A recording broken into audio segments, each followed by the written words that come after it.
नमस्कार दोस्तों, स्वागत है आपका गौरव क्लासेज में। और आज हम लोग फिर से स्टार्ट करने वाले हैं पॉलिटी की सीरीज को। और पॉलिटी की सीरीज में ये आपका थर्ड लेक्चर है और डेमो का ये भी ये थर्ड लेक्चर है, लास्ट लेक्चर है आपका डेमो का।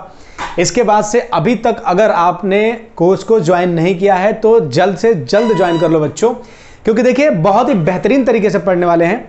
जो लोग ये सोच रहे हो कि मुझसे पहले पढ़ चुके हो, आप बस ये 3 लेक्चर पढ़ के देख लीजिए कि क्या आपको नई चीज मिली कि ना।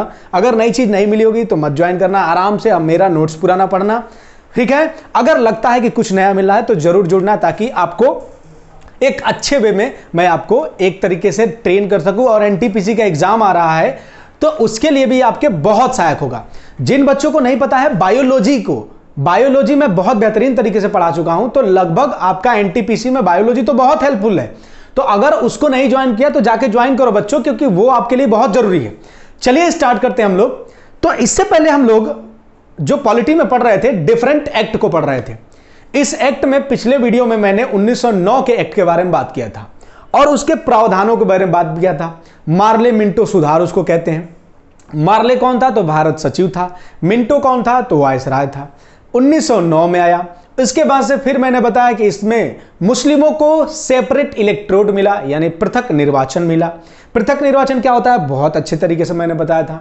अब ये मुस्लिमों को पृथक निर्वाचन मिला, इसलिए क्या कहते हैं, इसलिए मिंटो को हम क्या बोलते हैं, फादर ऑफ द क्या बोलते हैं, सांप्रदायिकता का पिता हम कहते हैं उसको, ठीक है ना, फादर ऑफ द कम्युनलिज्म। इसी के बाद से मैंने बताया कि वायसराय की परिषद में भारतीयों को एंट्री मिलने लगी और सबसे पहले बने सत्येंद्रनाथ सिन्हा, या फिर सत्येंद्र प्रसाद सिन्हा भी कई जगह पे लिखा है, ठीक है कोई बात नहीं। उसके बाद से वो कौन से सदस्य बने थे? विधि सदस्य बने थे। फिर मैंने आपको बताया था कि बजट पर प्रश्न पूछने के साथ साथ वोटिंग राइट भी मिल गया आपके 1909 के एक्ट में। तो इतनी सारी मैंने एक्ट पे बात किया था। आज हम लोग बात करेंगे भारत सरकार अधिनियम 1919, ठीक है ना, आराम से। भारत सरकार अधिनियम 1919, ठीक है ना, यानी गवर्नमेंट ऑफ इंडिया एक्ट 1990, यानी 1919 के एक्ट के बारे में बात कर, एक एक करके समझते हैं। जैसे 1909 का एक्ट क्या था? मार्ले मिंटो था। वैसे ये क्या था? मॉन्टेग्यू चेम्सफोर्ड सुधार, ठीक है ना, मॉन्टेग्यू चेम्सफोर्ड सुधार। जैसे वहां पर क्या था? मार्ले क्या था? सचिव था। वैसे ही मॉन्टेग्यू क्या है? तो ये भारत के सचिव हैं, सेक्रेटरी ऑफ द स्टेट है, इंडिया है। और चेम्सफोर्ड क्या है? तो भारत के वायसराय है, ठीक है ना, वायसराय। ये सचिव का पद कब आया? 1858 में। और ये भारत का गवर्नर जनरल वायसराय कब बन गया? 1858 में। इससे पहले वाली वीडियो में मैं बहुत अच्छे से बताया, ठीक है। तो ये समझ गया आप कि मॉन्टेग्यू कौन, चेम्सफोर्ड कौन, ठीक। अब आगे देखते हैं क्या क्या प्रावधान थे। तो देखो, सबसे पहले तो प्रावधान था कि अब जो है बाई कैमरल लेजिस्लेशन की व्यवस्था की गई, ठीक है ना।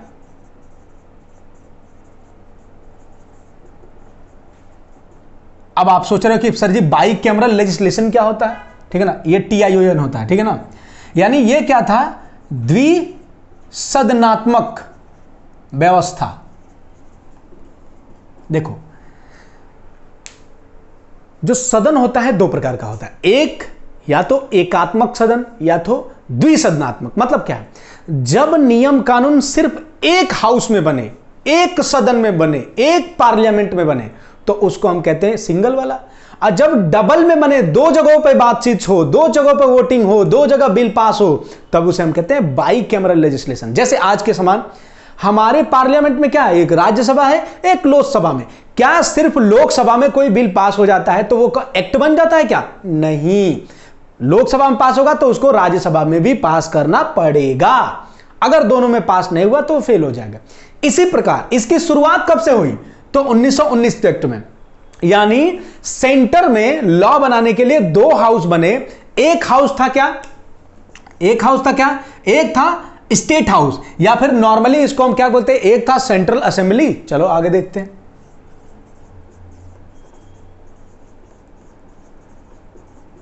सेंट्रल असेंबली यानी केंद्रीय विधानसभा।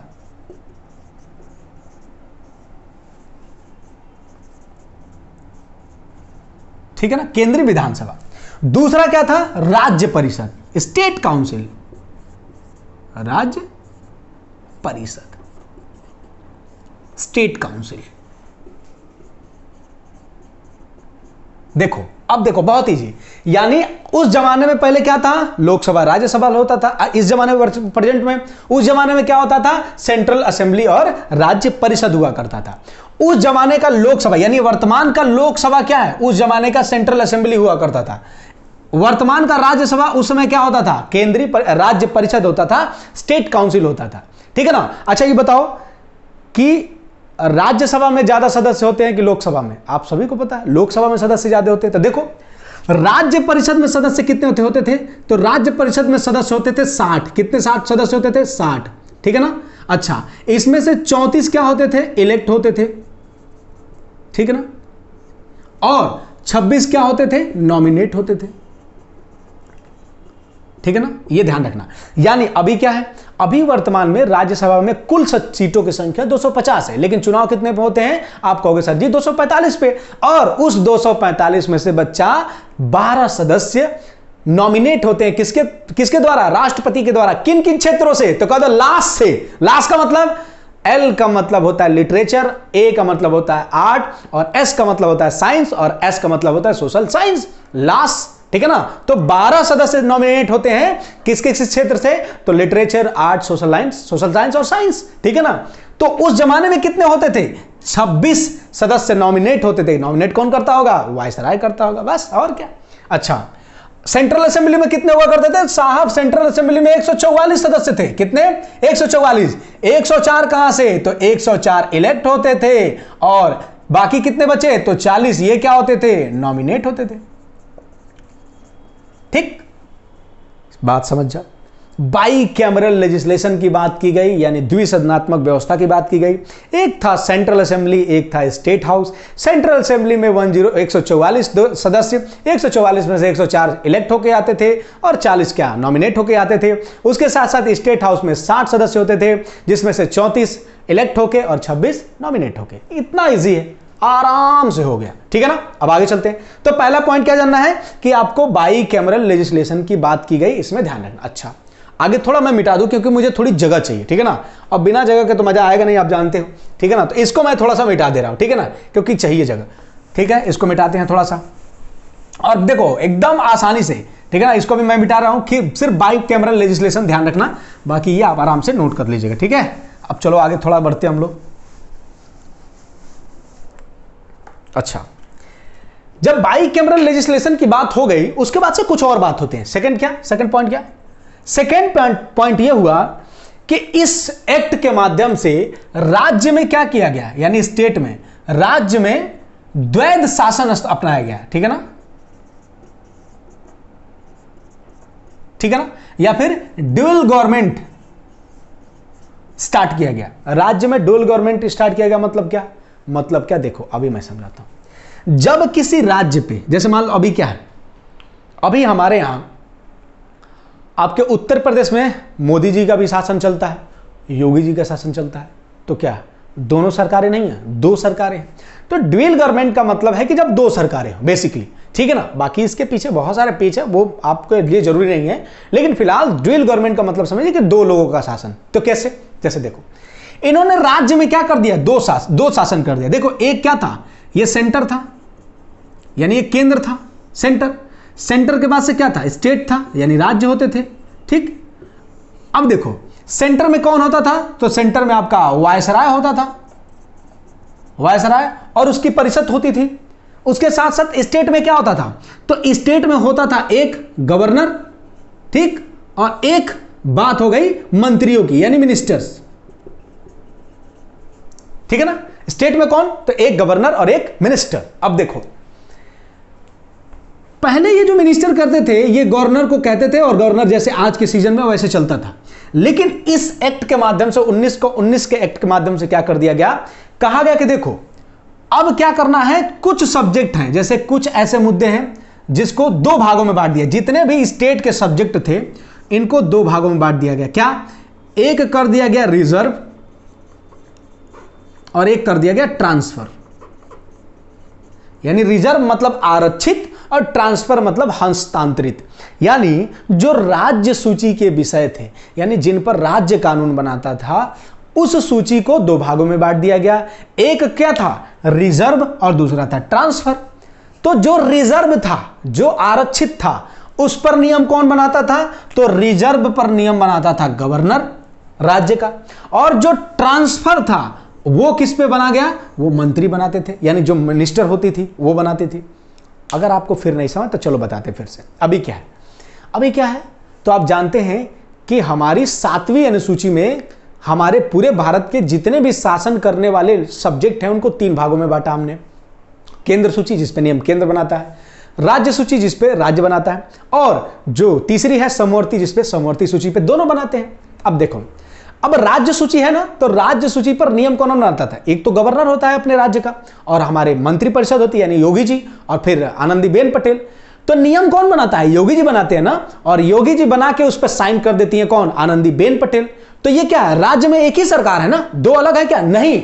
लेकिन यही कल से क्या हो, यह कह दिया जाए कि जो स्टेट लिस्ट है उसमें से कुछ शक्ति, मैं कुछ पावर रिजर्व कर दे रहा हूं आनंदीबेन पटेल के लिए, यानी इस पर नियम सिर्फ आनंदीबेन पटेल बनाएंगे, योगी जी नहीं बना पाएंगे। और दूसरा कह दूं कि सिर्फ इस पे योगी जी बनाएंगे, आनंदीबेन पटेल नहीं बनाएंगे। तो क्या हो गया, राज्य का ही विषय 2 भागों में बट गया। एक पर राज्य का गवर्नर बना रहा है और एक पर राज्य का मंत्री बना रहे हैं। तो एक ही राज्य में 2 लोगों का शासन हो गया कि नहीं, तो बस हो गया ड्यूल गवर्नमेंट। बात समझ में आई। तो ये था ड्यूल। लेकिन अभी क्या राज्य में ड्यूल गवर्नमेंट है, नहीं है। क्यों नहीं है, क्योंकि भैया राज्य में एक ही कानून बनाया जाता है, योगी जी बनाएंगे और आनंदीबेन पटेल क्या करेंगे, सिर्फ सिग्नेचर करेंगे। तो यही उस टाइम पर हुआ, यानी कुछ सब्जेक्ट को रिजर्व कर लिया गया, किसके लिए, गवर्नर के लिए, यानी इस पर सिर्फ और सिर्फ गवर्नर क्या बोलते हैं नियम बनाएगा, और दूसरा बना दिया गया, दूसरा सब्जेक्ट रिजर्व कर दिया गया, और उस रिजर्व कैटेगरी पे जो मंत्रिपरिषद होती थी वो बनाती थी। ठीक है ना। तो इसलिए राज्यों में द्वैत शासन की शुरुआत हुई, यानी ड्यूल गवर्नमेंट की स्टार्टिंग हुई, ये ध्यान रखिएगा। और द्वैत शासन के जो जनक माने जाते हैं, मैं आपको बता चुका हूं उससे पहले, एक नाम आता है लियोनस कर्टियस, लियोनस कर्टियस, और दूसरा नाम आता है रॉबर्ट क्लाइव, रॉबर्ट क्लाइव। देखो, अगर आपसे पूछे कि भारत में द्वैत शासन का जनक कौन है, तो आप कहोगे रॉबर्ट क्लाइव। ठीक है ना, भारत में द्वैत शासन का जनक कौन, लॉर्ड क्लाइव। लेकिन नॉर्मली आपसे पूछे कि द्वैत शासन का जनक कौन है, तो आप कहोगे लियोनस कर्टियस। ठीक है ना, क्योंकि लियोनस कर्टियस ने इस कॉन्सेप्ट को दिया था, द्वैत शासन को। लेकिन भारत में इसे लागू किसने किया था, रॉबर्ट क्लाइव में। कब लागू किया था, तो जब बक्सर का युद्ध हो गया था। ठीक है ना, 1764-65 के बाद से 72 तक ड्यूल गवर्नमेंट चला था, द्वैत शासन चला था। इसलिए रॉबर्ट क्लाइव को हम इंडिया में ड्यूल गवर्नमेंट के फादर के नाम से जानते हैं, जबकि लियोनस कर्टियस को पूरे वर्ल्ड वाइड में father of the dual government के नाम से जानते हैं। तो इन दोनों को ध्यान रखना। ठीक है, ये बड़ा टिपिकल कॉन्सेप्ट होता है, लेकिन फिर भी आपने समझ लिया। अगर फिर भी नहीं समझ में आया तो एक और कॉन्सेप्ट, थोड़ा सा टाइम लगेगा लेकिन मजा आ जाएगा। क्या, जैसे मान लो अभी क्या है, अगर आपके घर में आपके पिताजी हैं और आपके दादाजी हैं। ठीक है ना, आपके पिताजी हैं और आपके दादाजी हैं। नॉर्मली क्या होता है, अगर आपके परिवार में 100 रुपए की अर्निंग हुई तो पूरा खर्चा कौन करते हैं, मान लेते हैं बैंकिंग का खर्चा आपके पिताजी देखते हैं, मतलब दादाजी देखते हैं। दादाजी के पास पैसा है, दादाजी ने पैसा निकाला और आपके पिताजी को दे दिया, कहा पिताजी जाओ ये 100 के 100 रुपए खर्चा कर दो। तो ये क्या है, ये ड्यूल गवर्नमेंट नहीं है, ये एक ही काम हुआ, क्योंकि एक ही आदमी खर्चा कर रहा है। लेकिन कल के चल के आपके दादाजी कहे ना मुन्ना ना, तुम पहला पैसा बहुत खर्चा कर रहे हो, अब मैं क्या करूंगा, इस पैसा में से 50 रुपया खुद के लिए रिजर्व कर दूंगा, 50 रुपया तुमको, यानी 50 रुपया में तुमको जो खर्चा करना है खर्चा करो, राज्य के अपने परिवार के लिए 50 रुपया मैं खर्चा करूंगा। तो एक ही परिवार में कितने लोगों का शासन आ गया, 2 लोगों का, एक आपके पिता और एक दादा।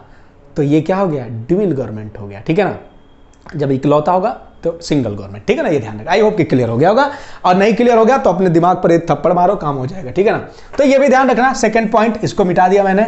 अब आगे चलते हैं नेक्स्ट। देखो, इसी एक्ट में कहा गया, क्या कहा गया कि देखो, इस एक्ट में कहा गया कि तीसरे नंबर पे आपको क्या करना है कि एक आयोग बना था, जिसका सुनो बता रहे, एक ली आयोग था, ली कमेटी। इस कमेटी ने कहा था कि देखो, जो IAS PCS होते हैं, उस जमाने में ICS अधिकारी होते थे, इंडियन सिविल सर्विसेज, तो आईसीएस अधिकारियों की भर्ती के लिए क्या बनना चाहिए? एक लोक सेवा आयोग बनना चाहिए। क्या बनना चाहिए? लोक सेवा आयोग यानी पब्लिक सर्विस कमीशन। तो स्थापना कब हुई? तो 1924-25, ये ध्यान रखिएगा, लोक सेवा आयोग की स्थापना हुई थी। और किस आयोग की सिफारिश पर हुई थी? ली आयोग की सिफारिश पर हुई थी, ये ध्यान रखिएगा, ठीक है ना। इसके साथ साथ और क्या जान सकते हो? इसके साथ साथ अब देखो, जब दो सरकार हो गया तो अब केंद्रीय बजट और राज्य के बजट दोनों को क्या कर दिया गया? अलग। यानी अब बजट दो हो गए, एक राज्य के लिए अलग बजट और केंद्र के लिए अलग बजट। अब सोचो, केंद्र के लिए एक बजट कब होगा? ये किस एक्ट में था? जरा सोचो सोचो सोचो सोचो सोचो सोचो सोचो। तो आंसर है 1833 का चार्टर एक्ट। 1833 के चार्टर एक्ट में पूरे भारत के लिए एक बजट की बात की गई थी। क्यों? क्योंकि 1833 में ही बंगाल का गवर्नर जनरल भारत का गवर्नर जनरल बना था, इसीलिए पूरे भारत के लिए एक बजट। लेकिन 1919 में क्या कर दिया गया? बजट को दो भाग में बांट दिया गया, यानी अब एक राज्य का बजट अलग, केंद्र का बजट अलग, ठीक है ना, ये ध्यान रखना। इसके साथ साथ पहली बार महिलाओं को क्या मिला? महिलाओं को वोटिंग राइट मिला बच्चा, ठीक है ना। पहली बार महिलाओं को क्या मिला? वोटिंग राइट मिला। ये ध्यान रखना। कब? ये है आपके 1919 का एक्ट। अब एक चीज और, क्या एक चीज और?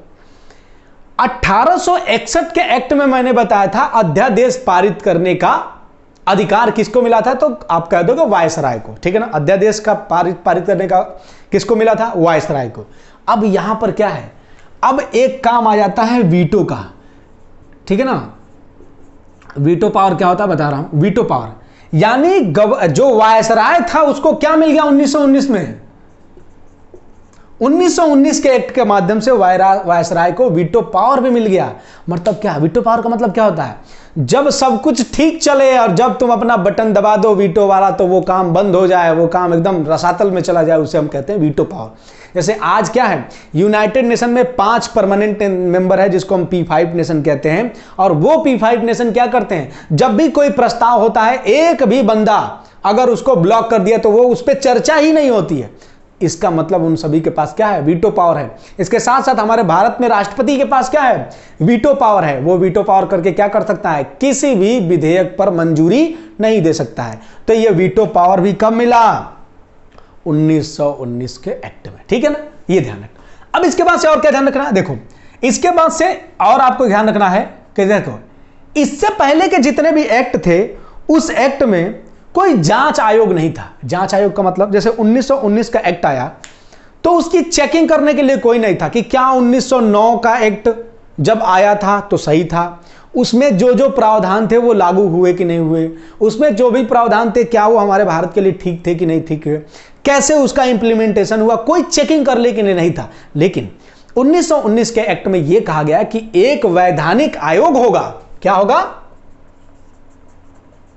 वैधानिक आयोग होगा। जो क्या होगा? जो 10 साल बाद बनेगा और चेक करेगा कि इस एक्ट को, यानी 1919 के एक्ट को किस हद तक लागू किया गया है, यह क्या भारत के लिए ठीक था या नहीं था। यही था वैधानिक आयोग।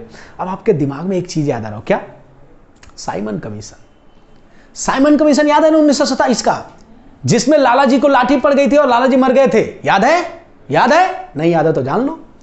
तो लाला जी को जब लाठी लगी तो किस लिए? क्योंकि Simon go back go back go back Lala ji चिल्ला रहे थे। क्यों? क्योंकि उनका मानना था कि साइमन कमीशन किस लिए आया था? इसी को चेक करने के लिए आया था कि क्या यह लागू हुआ ठीक से कि नहीं हुआ, अगर लागू ठीक हुआ कि नहीं।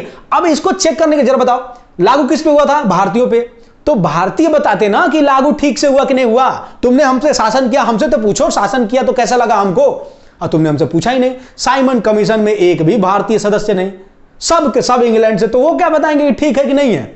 इसीलिए लाला लाजपत राय और पूरी कांग्रेस ने विरोध किया था कि साइमन गो बैक, ठीक है ना, ये ध्यान रखना। यही वैधानिक आयोग था, ठीक है ना, ओके, ये वैधानिक आयोग होगा। इसके बाद से एक और प्रोविजन आपको ध्यान रखना है। मैंने क्या बोला था? पृथक निर्वाचन व्यवस्था 1909 के एक्ट में मार्लो मिंटो सुधार में मुस्लिमों को मिला था ना, अब थोड़ा बढ़ा दिया जाए। क्यों? क्योंकि अंग्रेज अब तो काम कर दिए ना, किस लिए? फूट डालो और राज करो। तो चल तो फूट डालते हैं। क्या फूट डालते हैं? तो देखो अब क्या है, तो जो भारतीय ईसाई हैं, भारतीय जो सिख हैं, भारतीय जो एंग्लो इंडियन हैं, एंग्लो इंडियन, इनको भी क्या कर दिया जाए? इनको भी पृथक निर्वाचन दे दिया जाए, ताकि भैया ये भी अपना अलग राग लगे। तो पूरे भारत को हम जातीय रूप से तोड़ दें, ताकि भारत कभी जुड़ ही ना पाए, और ना जुड़ पाएंगे, ना रस्सी बंधेगी, ना वो मजबूत डंडा बनेगा, और ना ही अंग्रेजी सरकार जाएगी।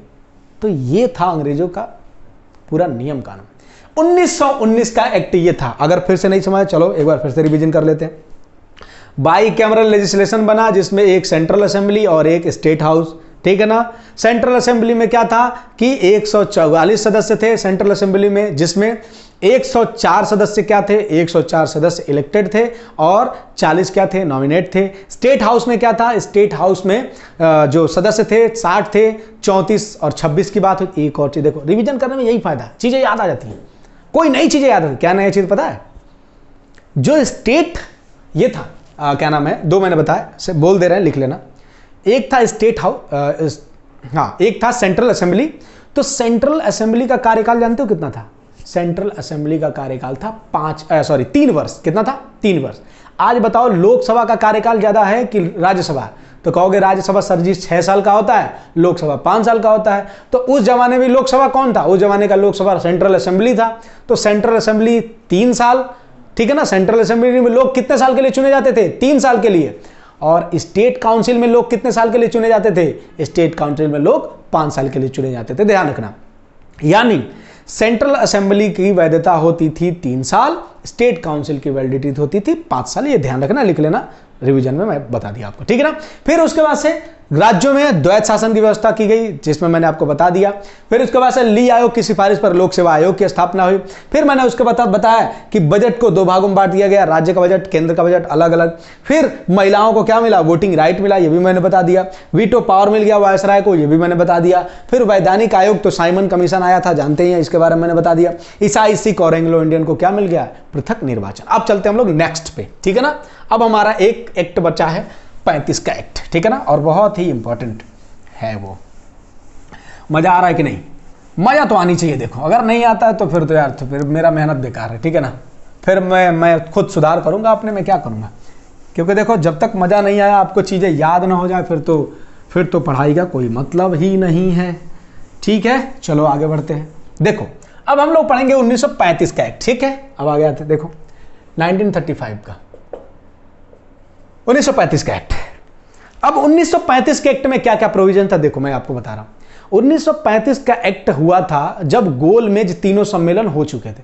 प्रथम गोलमेज सम्मेलन 1930-31, द्वितीय गोलमेज सम्मेलन 31 और तृतीय 32। ये तीनों गोलमेज सम्मेलन हुए थे। पूना पैक्ट, कम्युनल अवार्ड, ये सारी चीजें हिस्ट्री में हो चुकी थी। उसके बाद से गांधी इरविन समझौता, ये सारी चीजों को मिलाकर ये सारे प्रावधान 1935 के एक्ट में आए। और 1935 के में एक्ट में जो आए, तो ये बहुत ही बड़ा ब्रॉड था। इसके साथ साथ मैं आपको बता दूं कि ये जो 1935 का एक्ट था, इस 1935 के एक्ट से लगभग 60 से 70% प्रोविजन सीधे हम लोग के संविधान में जोड़ दिया गया, क्योंकि जो भी चीजें हैं वो सब उसी में थे। चलिए आगे देखते हैं। तो भारत सरकार अधिनियम 1935 में सबसे पहले पॉइंट क्या ध्यान रखना है कि इसमें अनुसूची कितनी थी? इसमें अनुसूची 10 थी। आर्टिकल कितने थे, यानी अनुच्छेद कितने थे? 321। अभी वर्तमान में शेड्यूल कितनी है? 12। और आर्टिकल कितने हैं? 395। बाकी वो बाद में देखा जाएगा, ठीक है ना, ये ध्यान रखना, ठीक है ना। तो उस समय भारत सरकार अधिनियम 1935 में अनुसूचियां कितनी थी? 10 थी। आर्टिकल कितने थे? 321 थी, ये ध्यान रखना। इसके साथ साथ दूसरा, एक ऑल इंडिया फेडरेशन की बात की गई, यानी अखिल भारतीय संघ। इससे पहले अखिल भारतीय संघ नहीं कहा जाता था। जो ब्रिटिश राज्य थे वो अलग होता थे, देसी रियासतें अलग होती थी, चीफ कमिश्नरियां अलग होती थी। लेकिन अब क्या किया गया कि जितनी भी चीफ कमिश्नरियां थी और जितने भी ब्रिटिश राज्य थे, इन सभी को मिलाकर एक ऑल इंडिया फेडरेशन की बात की गई, अखिल भारतीय संघ की बात की गई। ठीक है, ये ध्यान रखना। तीसरा पॉइंट क्या है? अब देखो इसमें बहुत सारे प्रोविजन हैं। जो जितनी भी शक्तियां थी, यानी पावर्स को 3 भागों में डिवाइड किया गया। पावर्स को, एक केंद्रीय सूची जो अभी है, वर्तमान चलता है, केंद्रीय सूची। सेकंड क्या था? राज्य सूची। और तीसरा क्या है? तीसरा था समवर्ती सूची जो अभी चलता है, यानी state list, central list, state list, concurrent list. ठीक है ना? तो इस पे कौन नियम बनाता था? सेंटर बनाता था। इस पर स्टेट बनाता था, इस पे सेंटर प्लस स्टेट दोनों बनाता था। इसके साथ साथ जो अवशिष्ट शक्तियां थी,